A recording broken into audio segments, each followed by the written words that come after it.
ओम शांति। ओम शांति।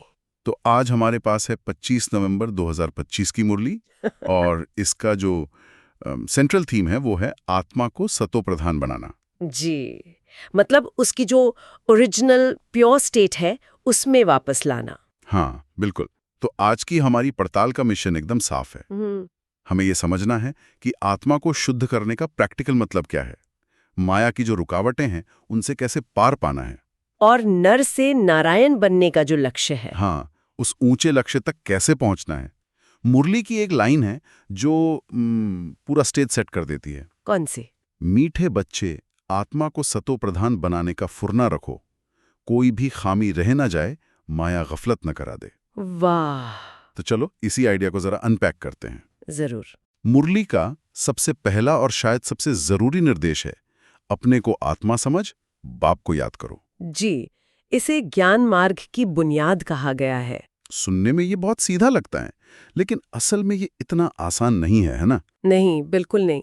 और यहीं पर ये बात मतलब इंटरेस्टिंग हो जाती है कि ये निर्देश दूसरे सत्संगों या स्पिरिचुअल प्रैक्टिसेस से कैसे अलग है। अच्छा। मुरली साफ कहती है कि दूसरे लोग ये वाक्य सुनकर दोहरा तो लेंगे, लेकिन इसका असली मतलब वो पकड़ नहीं पाएंगे। क्यों?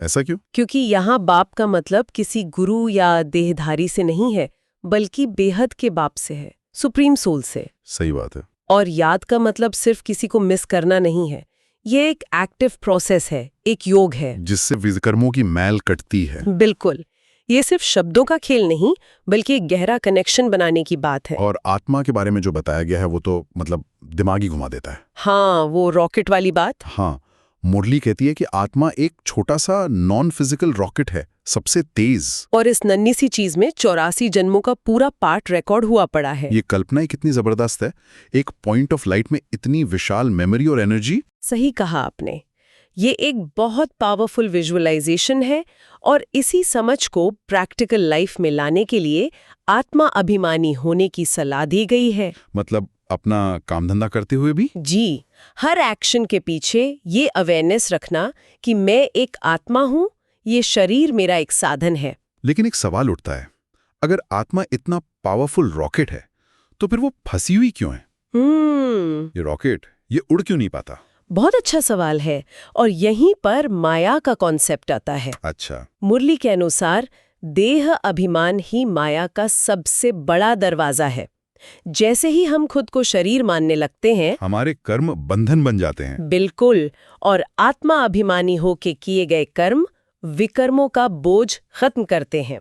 इसे आप एक तरह से कार्मिक डिटॉक्सिफिकेशन समझ सकते हैं। कार्मिक डिटॉक्सिफिकेशन, वाह। जब तक आत्मा इस देह अभिमान के गुरुत्वाकर्षण में फंसी है, वो रॉकेट लॉन्च पैड पर ही खड़ा रहेगा। के हिसाब से हम एक बहुत ही खास समय में जी रहे हैं, है ना? जी, संगम युग में। हाँ, ये संगम युग वाली बात बहुत फैसिनेटिंग है।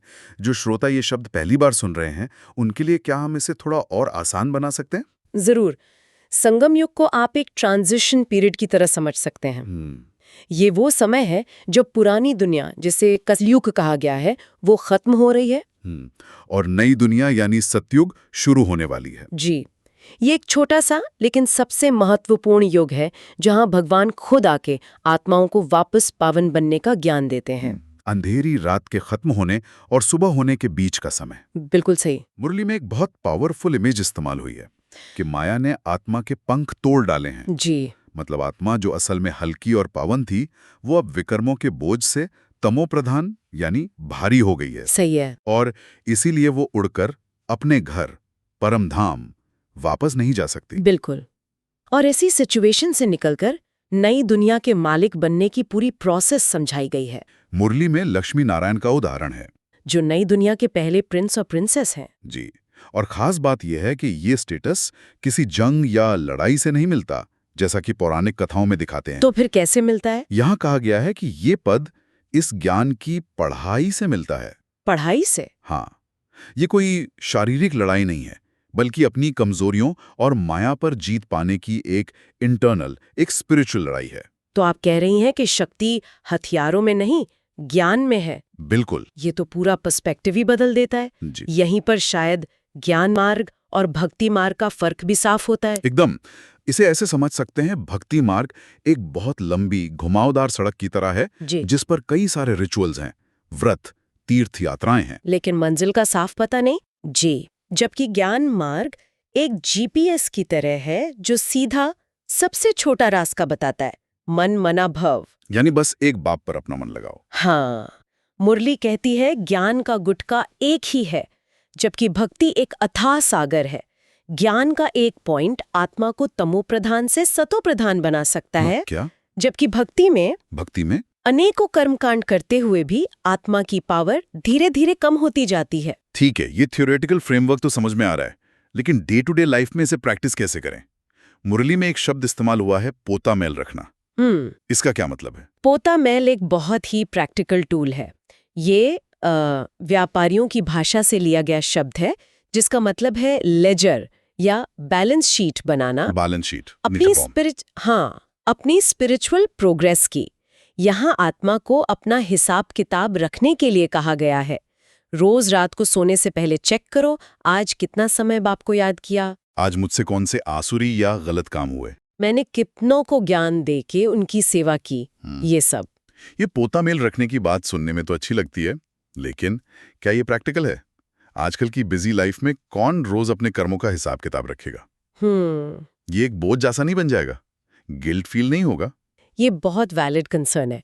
और मुरली भी ये मानती है कि माया ये चार्ट रखने नहीं देती, वो डिस्ट्रैक्ट करती है। अच्छा। लेकिन इसका मकसद गिल्ट पैदा करना नहीं, बल्कि सेल्फ अवेयरनेस बढ़ाना है।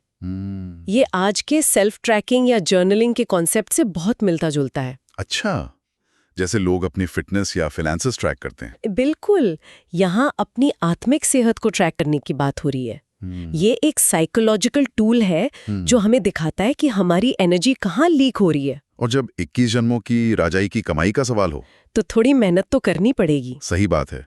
और शायद इसीलिए मुरली में कुछ बहुत गहरे सवाल उठाए गए हैं जो हमें सोचने पर मजबूर करते हैं। जैसे इस हालत में हम ऊंच पद पा सकेंगे वा नहीं, और हमने कितनों को रास्ता बताया है।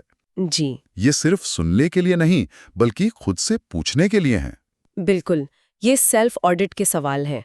और इसी सिलसिले में हार्ट फेल होने के खतरे के बारे में भी चेतावनी दी गई है। Heart fail? हाँ, ये वो स्टेज है जब कोई ये सोचकर कोशिश करना ही छोड़ देता है कि मुझसे तो याद होती ही नहीं, ये मेरे बस का नहीं है। एक तरह की निराशा? जी, मैंने देखा है कि कई लोग इस स्टेज पर तब आते हैं जब वो अपनी तुलना दूसरों से करने लगते हैं।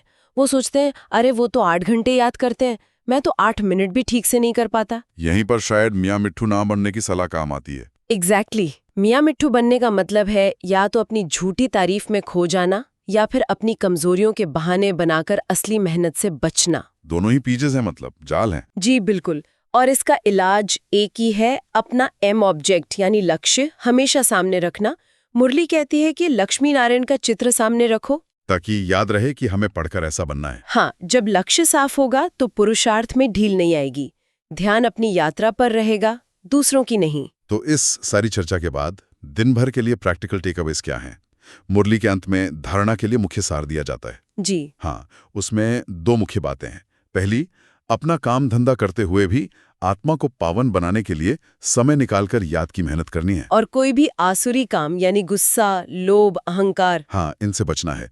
और दूसरी बात है कि सिर्फ अपना नहीं, दूसरों का भी कल्याण करना है, जिसके लिए पढ़ाई पढ़नी भी है और दूसरों को पढ़ानी भी है, लेकिन अहंकार में नहीं आना है। बिल्कुल। और इन पॉइंट्स के बाद एक बहुत गहरा वरदान दिया गया है। हाँ? नाम और मान के त्याग द्वारा सर्व का प्यार प्राप्त करने वाले विश्व के भाग्य विधाता भव।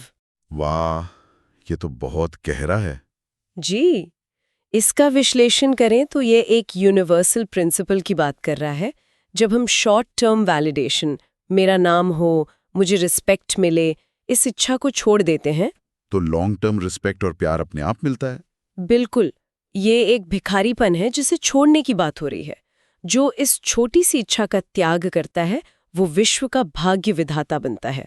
मतलब वो देने की पोजीशन में आ जाता है, मांगने की नहीं। वाह। और अंत में जो स्लोगन है वो भी एक पावरफुल मेंटल स्टेट बनाने के लिए है।